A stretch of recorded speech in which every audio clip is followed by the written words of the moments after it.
ओम श्री साई भगवते नमः।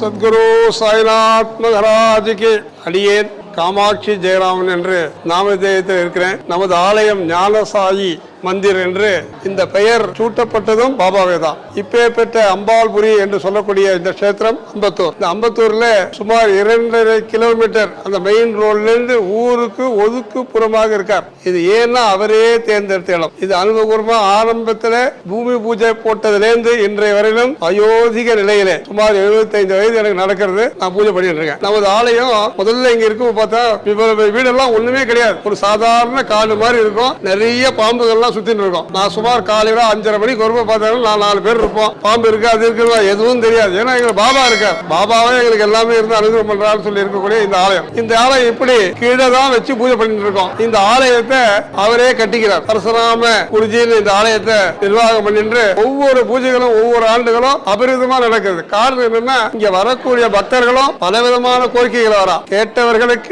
கேட்ட வரம் தரும் கேசவனாகவும் இருக்கார். இப்படி கலந்த 2016 பிரதிஷ்டை பண்றோம், பூஜை பண்றோம். 2018 அஷ்டபந்தன கும்பாபிஷேகம் அப்படின்றது நடக்கிறது. அது ஜனவரி மாதம் 28ஆம் தேதி. அந்த வைபவம் பிரமாதமா நடக்குது. அதற்கப்புறம் மண்டலாபிஷேகம் நடக்கிறது. அதே மாதிரி சம்மக்ஷராபிஷேகம் ஒவ்வொரு ஆண்டும் நடக்கிறது. இப்படி நடந்து வருகின்ற நேரத்தில் இங்க தொட்டில் போடுற வைபவம்ன்றது சீரடி பாபாவுக்கு ரொம்ப விசேஷமானது. தொட்டில் போடுறது சீரடியில பாபா இருக்கும் போது குழந்தை இல்லாதவர்களுக்காக பிரார்த்தனை பண்ணி தொட்டில் போடுவாங்க. இங்க எத்தனையோ பேருக்கு 13 வருஷம் 15 வருஷம் 17 வருஷம் 14 வருஷம் குழந்தையே இல்லைன்னு சொல்லி வந்தவர்களுக்கெல்லாம் குழந்தை அவளுக்கு அருள் பாலித்தார் அவ சொல்லிதான் எங்களுக்கு தெரியும். இதுல மெயின் குழந்தை வரம் நிறைய கொடுத்துட்டு இருக்காரு. இந்த குழந்தை வரம் பாத்தீங்கன்னா எல்லாம் சொல்லி கேட்கிறோம். எல்லா வருடம் பாத்தீங்கன்னாக்க இந்த தொட்டில போடுறக்கூடிய அது பொம்மைன்றது கிடையாது. நாங்க சொல்லுவோம் அது பொம்மை கிடையாது, அது உண்மையிலேயே குழந்தை.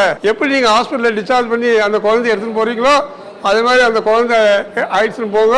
நீங்க என்ன பண்ணணும்னு கேட்கறது நாங்களே சொல்லுவோம். ஷோகேஸ்ல வச்சுக்கோங்க, இல்ல பூஜை வச்சுக்கோங்க. குழந்தை பிறந்த மாதிரியே நினைங்க. உங்க வாழ்க்கையில அந்யோன்யமாக சந்தோஷமா இருங்க. உடனே நீங்க நினைக்கிற அந்த குழந்தை பாக்கியம், அதான் சந்தான பாக்கியம் அப்படின்னு உங்களுக்கு கிடைக்கும். இங்க நமது ஆலயத்தை வருவாருக்கு எந்த குறைகளும் இல்லாத நல்ல மனமகிழ்ச்சியோடு இருக்கிறதா தான் எங்களுக்கு தெரியப்படுதா. இப்படி சொல்லிட்டே இருக்கலாம். இப்படி இருக்கின்ற இந்த ஆலயத்துல ஒரு கோசாலை வேணும் அப்படின்னு நினைக்கும் போது ஒரு பசு வருது. அந்த பசு தான் நாங்க போய் விலை கொடுத்து தான் வாங்கல. அந்த பசு வந்து அந்த பசு தானாகவே மேலே ஏறி வருது. தானாகவே மேலே ஏறி வந்து பகவானை முத்தம் கொடுக்கறது, பகவானோட ஐக்கியமாயிருது. சரி, அப்படி இருந்த பசு ஒரு காலத்துல அது கிளம்பிடுறது, அதனுடைய ஆயுள் முடியுது. அதுக்கப்புறம் ஒரு பசு அதே மாதிரி பசு அந்த பசுக்கு இந்த ஆலயத்துல ஏற்கனவே இருந்த பசு மேலே ஏறுன்னு தெரியாது. வந்த அன்னைக்கு வியாழக்கிழமை மேலே ஏறி வருது.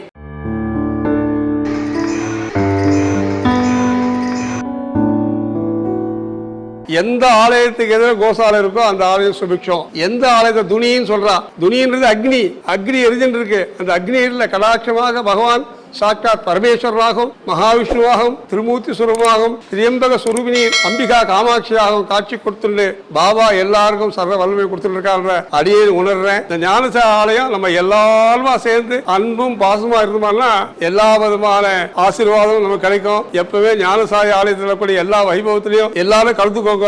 ஆன்மாவுக்கு எல்லா விதமான ரகசியங்களும் இருக்கக்கூடிய எல்லா தாத்பரியம் கிடைக்கும்னு அடியே வேண்டிக் கொள்கின்றேன். சத்குரு சாய்நாத் மகாராஜுக்கு ஜெய். ओम श्री साई सर्वधाराय नमः।